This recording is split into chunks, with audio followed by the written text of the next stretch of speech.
സുഗതാ, നമ്മളിപ്പോ ട്രെയിനിന് പോണോ ബസ്സിന് പോകണോ ഒറ്റപ്പാലത്തേക്ക്? നമുക്ക് ഇവിടുന്ന് ഒരു ഓട്ടോറിക്ഷ പിടിച്ചിട്ട് നേരെ ട്രാൻസ്പോർട്ട് സ്റ്റാൻഡിൽ പോവാ. അവിടുന്ന് ബസ്സിന് പോയാൽ മതി. എന്താ ഇത്? അല്ല എന്തായി മറ്റേ ലോണിന്റെ കാര്യം? മാഷേ ആകെ ഇടങ്ങറായിട്ട് നിൽക്കണം. അല്ല അപ്പൊ ബാങ്കുകാർ പറഞ്ഞ പേപ്പറൊക്കെ കൊടുത്തില്ലേ? പേപ്പറൊക്കെ കൊടുത്തു. ഓര് പറഞ്ഞ രേഖകളും വരുമാന സർട്ടിഫിക്കറ്റും കുടിക്കടൊക്കെ കൊടുത്തു. ഇപ്പൊ എന്താ ഉണ്ടായെന്ന് വെച്ചാല്, ഈ സ്ഥലം ഞാൻ വാങ്ങണ കാലത്തെ അതില് ഒരു മൈനറായിട്ടുള്ള ഒരാളുടെ പോലെ. അപ്പൊ അയാളടുത്ത് ഒരു സമ്മതപത്രം കിട്ടണം, എന്നാലേ ഇത് തരുള്ളൂ എന്ന് പറഞ്ഞിട്ട് ബാങ്കുകാരില്ലാത്ത ഇടങ്ങേറ് ഉണ്ടാക്കണം. എന്ന് വെച്ചാ അതായത് അന്ന് ഞാനാണ് ആ സ്ഥലം കച്ചവടമാക്കി കൊടുത്തല്ലോ. അതെ, അതെന്ന് 1974 ശ്രീധർ എന്ന് പറഞ്ഞ ഒരാളുടെ കയ്യിൽ നിന്നാണ് ഞാൻ ഈ സ്ഥലം വാങ്ങിക്കൊടുത്തത്. അത് ശ്രീധരന്റെ അച്ഛന്റെ സ്ഥലമായിരുന്നു. അപ്പൊ അതിന് ശ്രീധരന് ഭാഗം കിട്ടിയ സ്ഥലമാണ് വാങ്ങിക്കൊടുത്തത്. അന്ന് രജിസ്റ്റർ നടക്കുന്ന സമയത്ത് ഈ ശ്രീധരന്റെ ഒരു മകൻ മൈനറായിരുന്നു, ശീതളൻ പഠിക്കുന്ന കുട്ടിയായിരുന്നു അവൻ. ഇപ്പൊ ലോണ് കിട്ടണമെങ്കിൽ അയാളിപ്പോ മേജറായി. അയാളുടെ ഒരു സമ്മതപത്രത്തിൽ ഒപ്പുവേണമെന്നാണ് പറയുന്നത്. അത് വേണ്ടി വരും. അതിപ്പോ ആധാരത്തിൽ അത് എഴുതിയിട്ടുണ്ടാവും. അതെ, മൈനറാന്ന് എഴുതിയിട്ടുണ്ടാവും. അപ്പൊ പിന്നെ അയാളുടെ ഒന്നുമില്ല, അയാളുടെ ഒരു NOC വാങ്ങിയാൽ മതി. അപ്പൊ അയാൾ എന്താ വെച്ചാലേ, അയാളിപ്പോ ഇവിടെ ഒന്നല്ല, അയാൾ ഒറ്റപ്പാലത്താണ്. അവിടെ പോണം. അപ്പൊ ഇനി ഒറ്റപ്പാലം വരെ പോണ്ടേ? അവിടെ പോണം. ഞങ്ങൾ അങ്ങോട്ട് ഇറങ്ങിയതാ.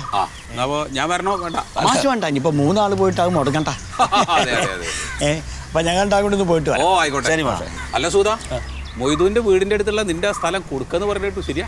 അല്ല, അതിപ്പോ തൽക്കാലം കൊടുക്കണില്ലേ. അത് എന്താ ഈ വഴിക്ക് ഏതീനോ ഹൈവേ വരണ്ട് എന്നൊരു സൂചന കിട്ടി. അപ്പൊ അങ്ങനെയാണെങ്കിൽ അധിക വില കിട്ടൂല, അവിടെ കിടക്കട്ടെ. ശരി മാഷേ. മാഷേ നിങ്ങളെങ്ങോട്ടാ പോണേ? ഞാൻ വേറൊരു പരിപാടി ഉണ്ടായിരുന്നു. ശരി കേട്ടോ. ശരി, പോണ വഴിക്കല്ലോ ഓട്ടം കിട്ടിയ കൈ കാട്ടിക്കോട്ടോ. പറഞ്ഞ് മനസ്സിലാക്ക്.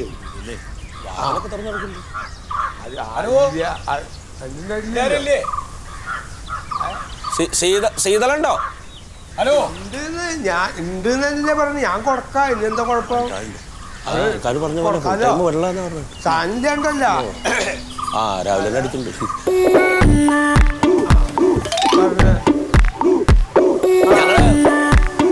കാണാമെന്നാ ഞാൻ വിളിക്കാം.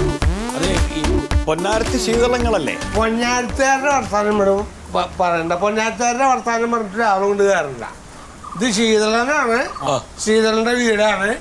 എന്നെ കൊണ്ടുള്ള കാര്യം എന്താ വെച്ചാൽ, അതെ ശീതള ഇന്നലെ വിളിച്ചിരുന്നു. നിങ്ങളെ ഇന്നലെ വിളിച്ചിരുന്നു. ഞങ്ങൾ ഇന്ന് വരുന്നു പറഞ്ഞു. അപ്പൊ ഇന്ന് വരാൻ പറഞ്ഞു.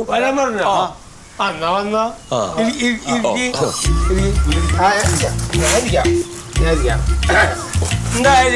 അതെ, ഞങ്ങൾക്ക് നിങ്ങളൊരു സഹായം വേണ്ടി, അതിന് വേണ്ടി വന്ന.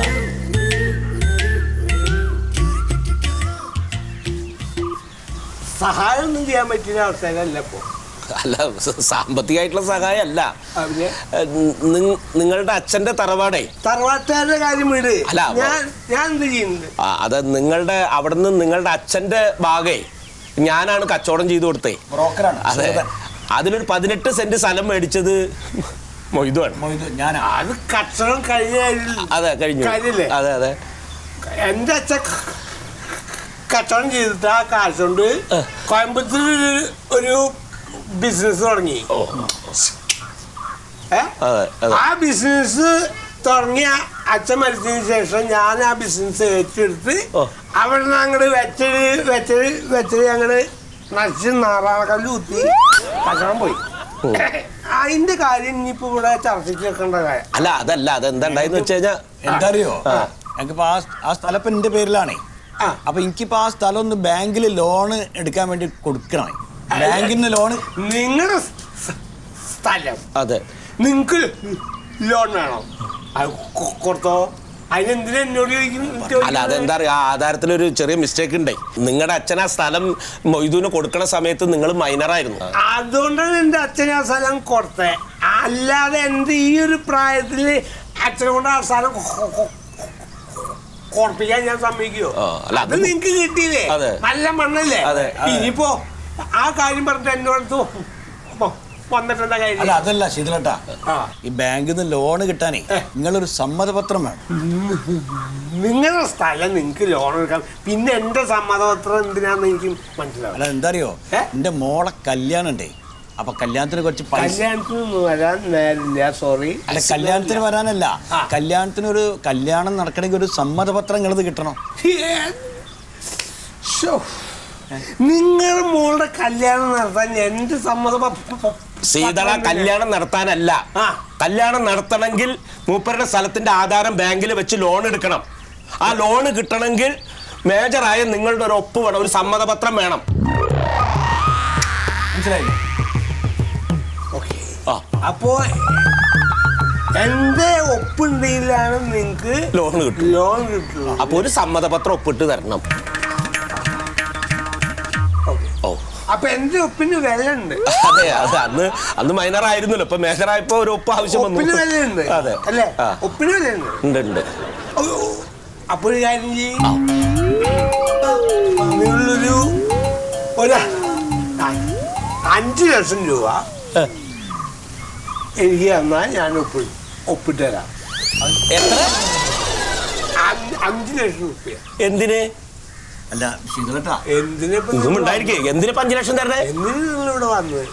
ഒരു സമ്മതപത്രത്തിൽ ഒപ്പിട്ട് തരാൻ. ആ ഒപ്പിന് ഞാൻ തരണ്ടേ? അപ്പൊ എന്റെ ഒപ്പിന് വില ഉണ്ടോ? ഒരു മാനുഷിക പരിഗണന കൊടുക്ക്, ഒരു കുട്ടിയുടെ കല്യാണം നടത്താൻ വേണ്ടിട്ടല്ലേ. മാനസിക പരിഗണനേ എന്റെ അച്ഛൻ എന്നോട് കാട്ടിയിരുന്നെങ്കിൽ ഇപ്പൊ ഈ സ്ഥലത്തിന്റെ കാര്യം പറഞ്ഞിട്ട് നിങ്ങൾ ഇവിടെ വരില്ല. അല്ല ശീതളേട്ടാ, ഒരു കാര്യം കേൾക്ക്, അങ്ങനെ ഒരു നന്മ നിങ്ങൾ ചെയ്യുകയാണെങ്കിൽ നിങ്ങൾക്ക് പടച്ചോൻ വാരിക്കോരി തരും ശീതളേട്ടാ, അതല്ലേ? പടച്ചും വാരിക്കോരി നമുക്ക് തരുവച്ച പിന്നെ എന്തിനാ നിങ്ങൾ ലോൺ എടുക്കുന്നത്? നിങ്ങൾക്ക് മര്യാദക്ക് പട്ടം തരണോണ്ട് ചെയ്താൽ പോലെ. 5 ലക്ഷം അത് നമുക്ക് പ്രതീക്ഷിക്കുമ്പോ കിട്ടില്ല. കിട്ടി ഇല്ലെങ്കിൽ നമ്മൾ സഹകരിക്കണം. 5 ലക്ഷം തന്നാലും ഒപ്പിട്ട് തരൂ. 5 ലക്ഷം രൂപ തന്നാലും ഒപ്പിട്ട് തരും. നീച്ചാ പോവാ. 4 ലക്ഷം തന്നാൽ നിങ്ങൾക്ക് കാര്യം നിർത്തി വേണമെങ്കിൽ പോവാം. 4 ലക്ഷം ഒന്നും പറ്റില്ല. അതിൻ്റെ ഒരു മര്യാദ, ഒത്തിരി സാമാന്യ മര്യാദ കാണിക്കുക. മര്യാദയുടെ മാക്സിമം ഞാൻ കാണിക്കുന്നത്. അത് ചിലപ്പോൾ നടക്കും. എന്തിനാ? 1 ലക്ഷം രൂപ പരിപാടി കഴിഞ്ഞു, ലോണും കിട്ടും, കല്യാണം നടത്തും, എല്ലാവരും പരിപാടിയും നടക്കും. 1 ലക്ഷം രൂപ. ലക്ഷങ്ങളുടെ കാര്യം നടക്കില്ല, ലക്ഷം ഒന്നും പറ്റില്ല. ലക്ഷങ്ങൾ നടക്കില്ല. ഇല്ല. ഒരു 40,000. എത്ര? 40,000 തരാൻ പറ്റും. അതേട്ടത് ചോദിക്കുന്നതിനൊക്കെ ഒരു മര്യാദ. 30,000 രൂപ തരാൻ ആലോചിച്ച് നോക്ക് വേണമെങ്കിൽ. ഒന്നും പറ്റില്ല. 20,000, 10,000, 5,000 രൂപ. ഒരു 2,000 ഉറുപ്പ്യ പറ്റുമോ? ഇപ്പൊ തന്നെ 2,000.